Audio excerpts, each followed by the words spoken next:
Bonjour Louise. Bonjour. Vous nous avez informé dans la vidéo du mois d'octobre dernier que vous débuteriez les enseignements que vous avez reçus. Il est effectivement temps pour moi de vous faire part des enseignements que j'ai reçus, car cela revêt un caractère urgent et m'a été demandé. Le choix de l'enseignement d'aujourd'hui a été déterminé par eux en raison des événements actuels. Mais qui a pris cette décision? C'est le guide qui sera présent durant cet échange afin de répondre à leur demande de transmettre la parole du Verbe. Et quand avez-vous reçu ce message? Au mois d'octobre 2023, suite à une nouvelle peu réjouissante concernant ma santé. Encore une nouvelle épreuve? Alors que j'écris un enseignement que je reçois, mes yeux se ferment, le curseur descend et c'est à ce moment-là que je reçois un message. Et pouvez-vous nous en dire plus? Pouvez-vous nous lire ce message? Oui, bien sûr, la source vive de toute vie te nettoie de tout mal qui est en toi. Prends conscience de la mission qui est la tienne. Réveille-toi et diffuse au plus grand nombre la parole du Verbe. Sois-toi en confiance. Tu as en toi tout le potentiel pour nous aider dans cette mission d'ouverture pour celui qui daignera bien t'écouter.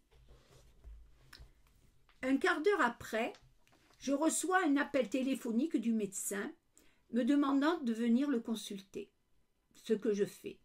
Il m'est nécessaire de me rendre à l'hôpital pour subir un examen d'urgence. Le matin de cet examen, je prends un livre sur tous les courants spirituels du monde et sollicite mon guide afin qu'il me transmette un message. Je ferme les yeux et ouvre le livre à une page intitulée « Padre Pio, la souffrance transcendée ». Je réalise que je dois traverser cette épreuve. Toutefois, malgré le verdict dur, très dur, qui est prononcé, je ne peux entendre que le mot « guérison ». C'est ce que j'ai affirmé au professeur et cela se réalisera. Vous serez les témoins. Encore une nouvelle épreuve? Oui, cela fait partie de l'existence. Néanmoins, il est impératif que je me consacre à ma mission. Aujourd'hui, je vais vous lire le texte requis par le guide afin de vous immerger dans le contexte de cette journée.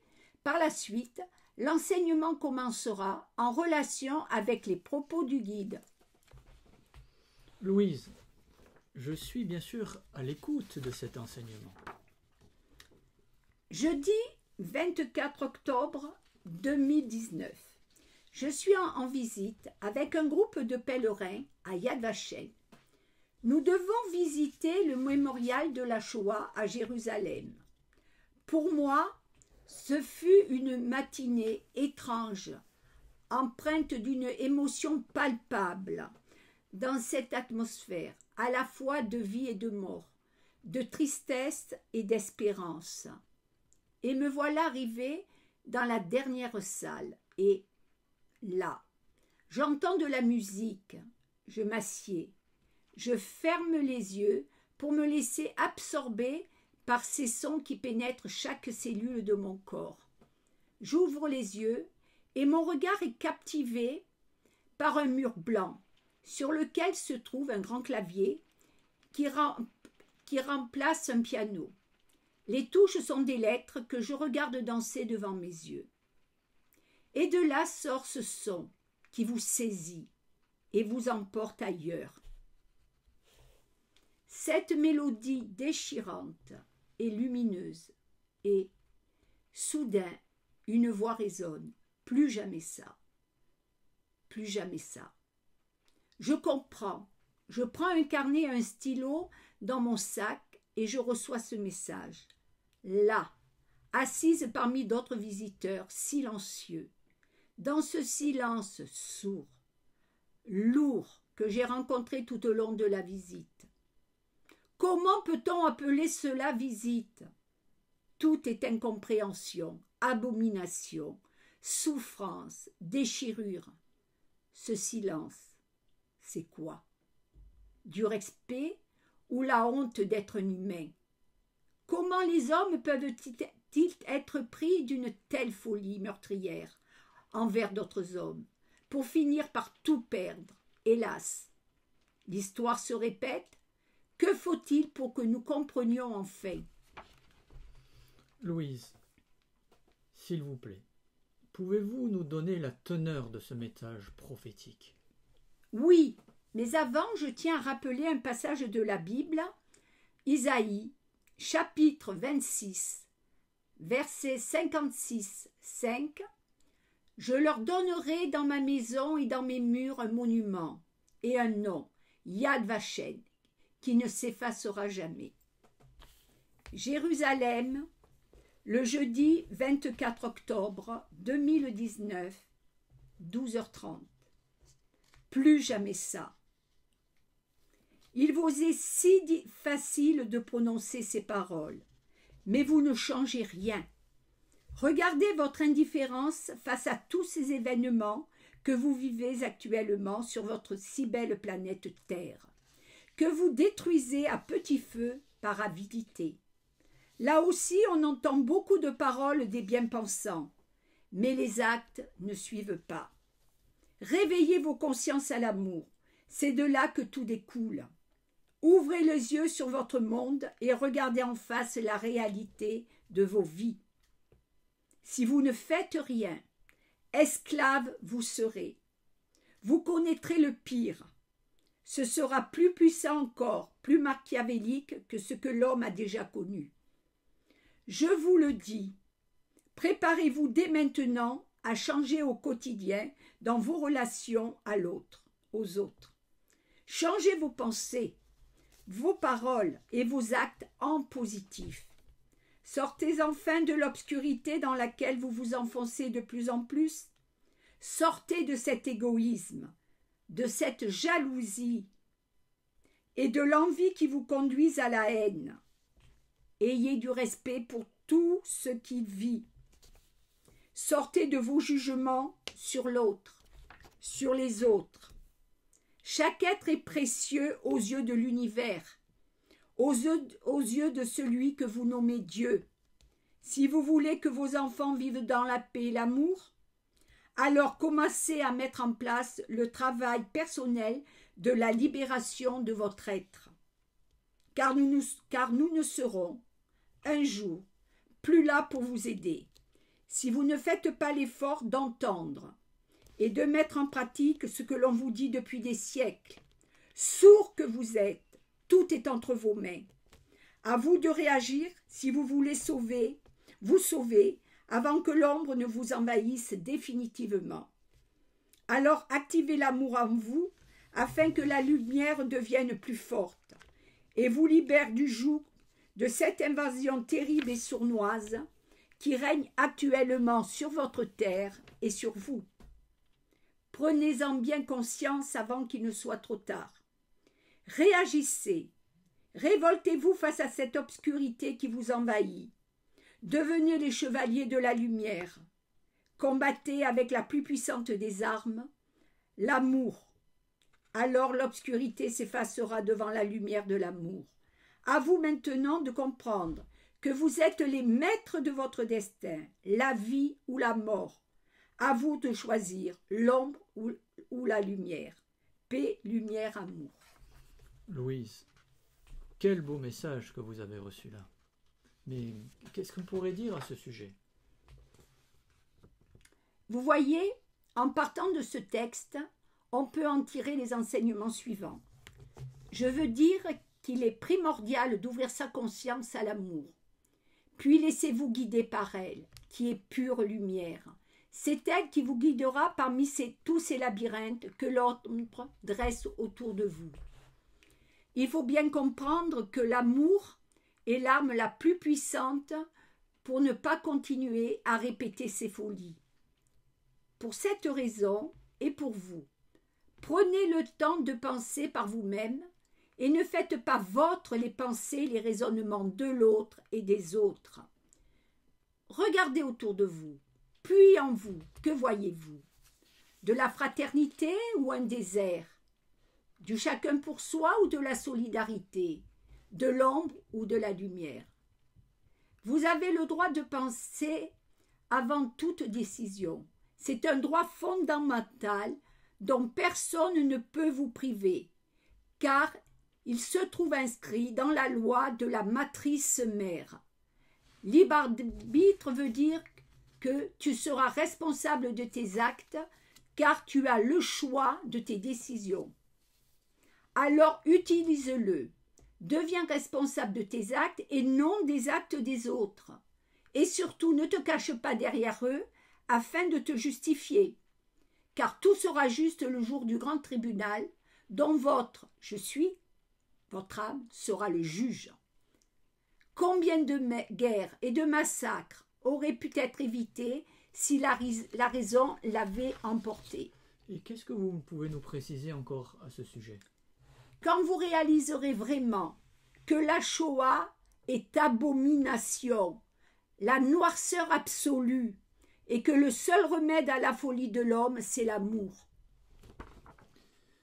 L'amour comme antidote? Oui, et que votre objectif commun soit d'ouvrir les consciences de ceux qui veulent perpétuer l'ignorance. Sachez que peu importe la force actuelle de l'ombre, peu importe l'emprise qu'elle a sur tous les pouvoirs, car si vous cessez de la nourrir, de nourrir l'obscurité par vos pensées, vos actes et vos paroles, elles ne pourront plus renouveler leur force. Vous savez que les paroles comme les pensées voyagent au gré du vent et de l'intention de ceux qui les colportent. C'est donc à vous que revient cette décision, il en a toujours été ainsi. L'amour comme une voie de lumière, c'est bien ça? J'ai une question à vous poser, à vous qui m'écoutez, et que je me pose à moi-même. Que voulons-nous? Si c'est un monde d'égalité, de fraternité, de liberté, en respectant l'autre et d'amour. Oui, à nous de le créer. Nous en avons tous la capacité. Pour cela, il nous faut changer notre logiciel et nous mettre sur la même fréquence d'onde. Et vous connaîtrez alors le réel pouvoir de la pensée et de son épée de lumière. L'amour aujourd'hui, je vous le dis, la balle est dans votre camp. Ne soyez plus les acteurs, mais devenez les scénaristes du grand film qui sauvera notre humanité. Comprenez que la lumière dissipe l'ombre. L'ombre n'est en réalité qu'une illusion qu'on crée et qu'on peut faire disparaître. Aux hommes de la faire disparaître. Cherchez la vraie lumière, celle qui fera de vous des êtres cheminant sur votre destination première, qui vous permettra de retrouver la source divine de toute vie. Sortez de ces sentiers scabreux où vous cheminez sans but réel dans ce monde d'illusions qui vous séduit, mais vous cache que la vie n'est pas souffrance, qu'elle n'est pas non plus obscurité, qu'elle est véritablement lumière.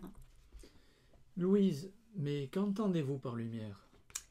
Dieu est lumière. La lumière émane de Dieu et nous sommes tous les enfants de la lumière unis à cette lumière primordiale, même si nous n'en sommes qu'une particule. En toute humilité, nous devons rester unis à cette lumière, même si notre lumière n'est qu'un pâle reflet de la sienne. Il nous faut l'éveiller, car elle est la même pour tous les êtres et les hommes de la terre, et nous avons la grâce de la posséder librement. Si vous prenez conscience et que s'opère en vous la libre volonté de vous unir de nouveau à elle, comme l'a si bien dit Jésus une nuit au mont des Oliviers à Nicodème, il faut que vous naissiez de nouveau. Soyez juste, soyez vrai et œuvrez afin d'instaurer la véritable lumière, celle qui inonde les univers, celle qui est la vie, celle de l'origine qui a tout créé. Louise, pouvez-vous nous dire comment l'amour fait reculer l'ombre? La vie appartient à ceux qui aiment. Que l'amour soit dans vos vies, dans vos cœurs et dans votre âme. Et aspirez à une morale solide, en contact constant avec la nature et les êtres vivants. Il faut nous voir d'abord comme nous sommes dans ce perpétuel conflit, dans cette perpétuelle instabilité.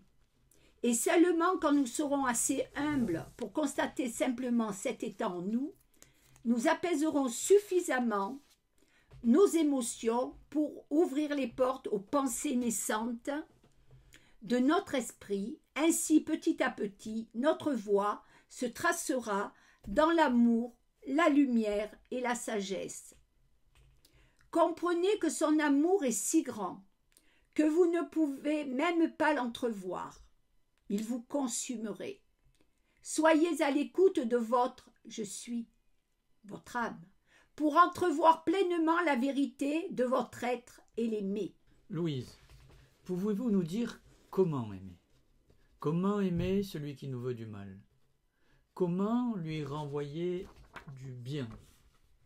C'est un vaste programme et pourtant à la fois facile si l'on a la foi, la véritable foi en celui qui, en cette force suprême qui a tout créé. Si votre foi est sincère, dénuée de toute récompense, vous serez toujours accompagné sur cette voie et tout vous sera donné pour agir, aimer, pardonner, accompagner, guérir le corps comme l'âme. Il faut voir les gens qui vous entourent différemment, les regarder avec les yeux du cœur et voir en eux ce qui est beau, ce qui est vrai. Se refuser à voir le mauvais côté des choses, car c'est un obstacle qui devient très vite insurmontable. N'oubliez pas que nous sommes tous un. S'aimer soi-même, par extension, c'est aimer l'autre. Pouvez-vous nous dire comment aimer? Comment aimer quelqu'un qui nous veut du mal? Comment lui renvoyer du bien? C'est un vaste programme, et pourtant à la fois facile. Si l'on a la foi, la véritable foi en celui qui, en cette force suprême qui a tout créé, si votre foi est sincère, dénuée de toute récompense, vous serez toujours accompagné sur cette voie et tout vous sera donné pour agir, aimer, pardonner, accompagner, guérir le corps comme l'âme. Il faut voir les gens qui vous entourent différemment, les regarder avec les yeux du cœur et voir en eux ce qui est beau, ce qui est vrai, se refuser à voir le mauvais côté des choses, car c'est un obstacle qui devient très vite insurmontable. N'oubliez pas que nous sommes tous un. S'aimer soi-même par extension, c'est aimer l'autre. Pour vous, Louise, est-ce que Dieu peut nous aider dans cette tâche? Nous sommes libres, ce qui est très difficile avec les hommes qui n'ont à l'esprit que d'imposer leur idée, leur idéologie, soumettre l'autre pour leur propre gloire, et les moutons de Panurge suivent sans réfléchir. Jésus n'a rien imposé, il a enseigné, il a ouvert nos esprits, il a transmis des paroles de sagesse et d'amour. Il n'a rien écrit. Peut-être un jour sur le sable, mais d'un revers de main, il a aussitôt effacé. Il me plaît de croire à une phrase que j'ai lue et qui racontait la création avant le Big Bang, avant que toute vie fût recréée. Il y avait des sphères d'énergie. Un jour, la sphère d'énergie du pur amour a rencontré la sphère d'énergie de pure sagesse. Elles se sont unies et leur amour est devenu si puissant qu'un jour, cette sphère a explosé et les univers et la vie ont été créés. C'est une belle image, n'est-ce pas? Mais au fait, Louise, aimer, ça veut dire quoi? Tout donner. L'amour, c'est Dieu lui-même. Et le siège de Dieu se trouve dans votre âme, dans nos âmes. Faites jaillir cet amour tel un feu ardent, aveuglant tous ses ennemis, et il libérera l'humanité. Voici un extrait de message que j'ai reçu le 20 mars 2011. Dans la lumière, tu trouveras la vérité. Pour l'instant, sois le chercheur de la voie qui mène à cette vérité, qui est la mienne, sera-t-elle la tienne? L'homme est un chercheur. Tant qu'il n'aura pas trouvé sa vérité, il cherchera pour trouver la voie. Et je suis la voie, celle qui mène à la vérité. Seules les âmes les plus accomplies trouveront le chemin. Dans l'immensité du chemin, il y a plusieurs voies. Chacun doit trouver la sienne et sa vérité. De là, on pourra trouver ma vérité, qui n'est rien d'autre que l'amour. Un jour, j'ai reçu un message plein d'espoir. Il se peut que vienne, au grand étonnement de tous, la lumière de vie dans le cœur des hommes. Louise, merci pour cette très belle intervention. Et au plaisir de nous retrouver autour d'un prochain enseignement. Merci à vous pour le choix pertinent de vos questions. Je vous remercie pour l'intérêt que vous portez à cette interview, en espérant avoir donné une petite réponse à vos questionnements. Je vous donne rendez-vous au mois de novembre pour une prochaine vidéo. Alors, à bientôt.